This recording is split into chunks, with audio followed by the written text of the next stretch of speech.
CBS 라디오 김현정의 뉴스 쇼. 어제 저희가 고3 학생과 인터뷰를 나눴는데요. 코로나 때문에 입시 준비하기가 참 어렵다. 사교육 받는 아이들도 있지만 경제적으로 어려운 친구들은 너무 고민이 많다. 이런 호소를 했죠. 마음이 아팠는데요. 그런데 코로나가 만든 학력 격차는 고3의 일만은 아닙니다. 학년을 막론하고 심각하다는 지적이 나오고 있어서 오늘 그 얘기를 좀 해보려고 합니다. 이 문제를 지금 가장 크게 주장하고 계시는 분들은 아이들을 가까이에서 보고 있는 선생님들이세요. 어떤 얘기인지 직접 들어보죠. 현재 서울의 한 초등학교에 재직 중인 교사 한 분이 연결이 돼 있습니다. 선생님 안녕하세요. 네, 안녕하세요. 예, 교직 생활하신 지는 얼마나 되셨어요? 저는 이제 올해로 20년 됐어요. 20년. 올해는 몇 학년 맡으셨습니까? 올해는 지금 1학년 아이들하고 있죠. 1학년. 네. 몇 번 못 만나셨죠? 1학기 때 10번 만나고 2학기는 한 번도 못 만났죠. 그러니까. 다 합쳐서 네. 10번. 네. 알겠습니다. 그렇게 수업을 쭉 9월까지 진행을 해보니 정말로 학력 격차가 심각하게 나타나기 시작했나요? 네, 그럼요. 학력 격차는 저희가 1학기 때 벌써 그 원격 수업을 한 달 하고 나서 너무 심각하다고 저희끼리는 이야기를 했어요. 한 달 하고 나서 봤는데도 네. 너무 심각하다 할 정도? 네. 왜냐하면 예. 휴업 상태가 4월 20일까지 가버렸잖아요. 예. 일단 학습에 있어서 장기적인 공백 기간이 있었던 거예요. 예. 그러다 보니까 이제 한 달 후에 아이들이 진짜 본격적으로 등교를 해서 원격 수업에서 같이 공부했던 수학 익힘이나 그러니까 다른 학년 같은 경우 수학 익힘이나 실험 관찰이나 이런 걸 가지고 왔는데 학급에서 몇 명 빼고는 텅 비어 있는 거예요. 이미 진도 나간 것들이. 그 한 달 반이라는 공백기를 집에서 채워준 경우는 따라가는 거고. 그럼요. 그렇지 않은 그럼요. 경우는 어려운 거고 거기서부터 차이가 나타나더라. 네, 그렇죠. 그러니까 1학년 같은 경우는 네. 그 한글 미해득으로 학교에 와서 한글을 배우는 아이들이 많아요. 원래 네. 교육과정 자체가 그렇게 구성되어 있거든요. 그렇죠. 그러면 이제 한 학기를 배우면 학교에서 대면해서 공부를 하면 많은 아이들이 떠듬떠듬이라도 한글을 다 읽게 되고, 그러니까 한글 미해득으로 들어왔던 아이들이 네네. 그리고 2학기를 보내고 나면 정말 몇 명 빼고는 한글 혜택이 다 된 상태로 2학년에 진급을 해요. 그렇죠. 그런데 지금 저희 반 같은 경우는 한글 혜택이 안 된 아이들이 4-5명이 있어요. 그런데 이 아이들을 저희가 처음 만났을 때도 거의 못 읽었고 헤어질 때도 저희가 계속 그 부분에 한글 혜택을 위한 수업을 계속 만들어서 하고 등교했을 때도 하고 이렇게 예. 해도 한 학기가 끝날 때 그 4-5명이 하나도 구제가 되지 않았어요.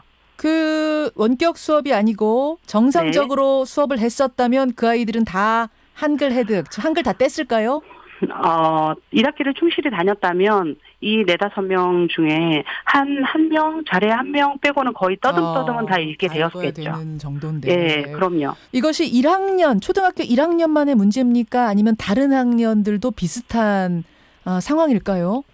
다른 학년도 비슷하다고 했어요. 저희가 1학기 평가를 할 때 모두가 그 이구동성으로 학력 격차 문제를 이야기했고, 그 실제로 이제 예를 들은 다른 학년 선생님 같은 경우는 학급의 그 중위권 아이들까지도 다 밑으로 내려갔다는 거예요, 학력이. 중위권이 사라져. 네. 우리가 왜 그 소득 격차, 소득 얘기할 때도 뭐 중상층이 사라지고 있다 이런 얘기 하는데 네네. 학력에 있어서도 중산층, 그러니까 중위권이 사라졌다. 네, 그러니까 그 원래 부진이었던 아이들도 여전히 부진인 건 당연하지만 예. 원래 중이, 중상위까지도 갈 수 있었던 아이들이 원격 수업 자체가 아이들을 통해서 배우고 아니면 교사를 대면을 통해서 예. 막 피드백을 받으면서 배울 수 있는 구조가 아니기 때문에 예. 학습이 잘 일어나질 않는 거예요. 실제로 그 최근 한국교육과정평가원에서 교사 2,100명을 대상으로 설문조사를 했어요. 예. 그랬는데 원격 수업 중에 학습 부진화 지도가 거의 되고 있지 않다라고 답한 그 교사들이 한 74.4%가 되었다고 하더라고요. 그 예. 설문만 봐도 이게 뭐 선생님 주변만의 일이 아니라는 말씀이네요. 네네네. 그 초등학교를 중심으로 말씀해 주셨는데 중고등학생들 가르치는 선생님들은 뭐라 그러세요? 중고등학교 가르치는 선생님들은 실제로 그 여기 설문조사나 이런 것들을 보면은 네. 원격 수업을 했을 때 그 학원이나 과외를 통해서 이렇게 배운 아이들과 그렇지 않은 아이들 사이에 차이가 너무나 명확했다고 너무나 해요. 명확했다. 예. 그래서 진짜 그 극단적으로는 대치동에 숙소를 얻어서 학원을 다니는 아이들도 있다고 해요. 그리고 또 반면에 그 부모가 경제력이 되지 않아서 네. 사교육은 생각도 못하고 하루 종일 방치된 아이들도 있죠. 그러다 보니까 학교에서 이 아이들이 관리만 받았어도 어느 정도 따라올 수 있는 아이들까지도 전부 수포자가 되는 경우가 중고등학교 상황이라고 해요. 야, 그러니까 지방에서 야, 학교도 안 가고 온라인 수업인데 잘 됐다. 대치동 가서 숙소 얻어서 거기서 온라인 수업도 하고 학원도 다니자. 이런 케이스들도 있다. 네, 그렇다고 합니다. 사실은 선생님 그 교육이라는 게 오로지 교과 교육만 있는 게 아니고 더 중요한 부분들, 사회성 교육, 인성 교육 이런 교육도 있지 않습니까? 그렇죠. 그 부분은 지금 원격 수업, 온라인 수업하면서 어떻게 해결되고 있나요? 사실 저희들이 그 평가를 하면서 가장 심각한 세 가지 문제를 잡았었는데 학력 격차, 네. 관계 정서 문제, 영양 불균형 문제. 아이들한테 나타나는 가장 심각한 문제라고 했어요. 영양 불균형 문제도 심각해요? 집에 있는데? 그럼요.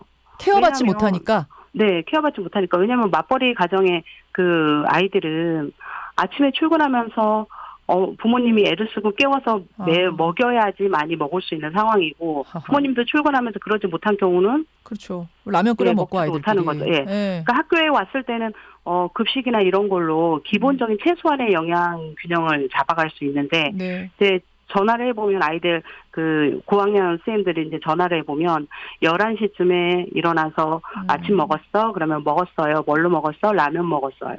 이런 경우가 되게 많았었어요. 그래서 이건 그 영양 문제는 고학년 선생님들께서 강력하게 말씀하신 부분이에요. 맞벌이 부모의 경우도 아이들 먹을 수 있게 뭐 애써서 차려놓고 가시겠지만 그럼요. 그게 쉽지 않은 날도 있을 수 있고 아무리 차려놓으셔도 학교만큼 균형을 잡은 뭐 영양 균형을 잡은 식사를 제공하는 게 쉽진 않기 때문에 네. 이것도 큰 문제란 말씀이시고 앞에 학력 격차 말씀하셨고 정서적인 문제, 사회성 키우는 문제 이런 건 어때요? 이제 저학년 같은 경우는 1학기 때 등교를 했는데 아이들은 방역 때문에 말도 못하죠. 같이 놀지도 못하죠. 신체 접촉은 아예 못하죠. 더더군다나 처음에는 아이들이 코로나19에 대한 어떤 두려움으로 스스로 친구와 거리 두기를 하더라고요. 그렇죠. 그렇게 교육 받았을 거예요, 아마 집에서. 네네. 그러니까 저희도 그렇게 교육할 수밖에 없고.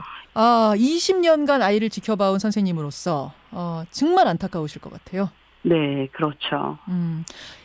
우리가요, 이렇게 한탄만 하고 있을 게 아니라 대안을 생각해야 됩니다. 코로나가 언제 끝날지도 모르고 코로나 이후에도 또 비슷한 감염병이 발생할 수 있다고 전문가들이 얘기하고 있는 상황이라 우리 교육 어떤 대안이 시급하다고 보세요?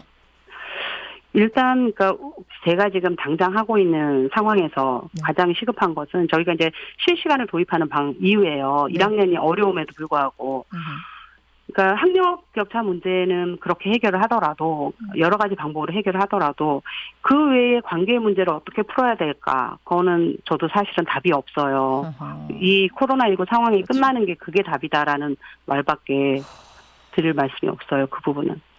참 이거 정말 답이 없네요. 지금 사회적 거리두기, 거리를 둬라 하는데 어떻게 친구를 사귀라고 하고 어떻게 관계를 만들어가라고 주문할 것인지 참 답 없는 상황.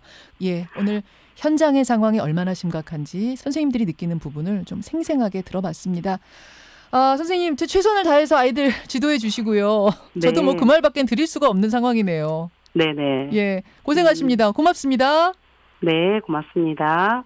서울의 한 초등학교에 재직 중인 선생님의 현장의 이야기 직접 들어봤습니다. 김현정의 뉴스쇼는 청취자 여러분의 참여로 이루어집니다. 트위터, 페이스북, 레인보우 게시판, 그리고 단문 50원, 장문 100원의 유료 문자 샵 1212, 우물정 1212 통해 참여하실 수 있습니다. 김현정의 뉴스쇼, 여러분과 함께 만듭니다.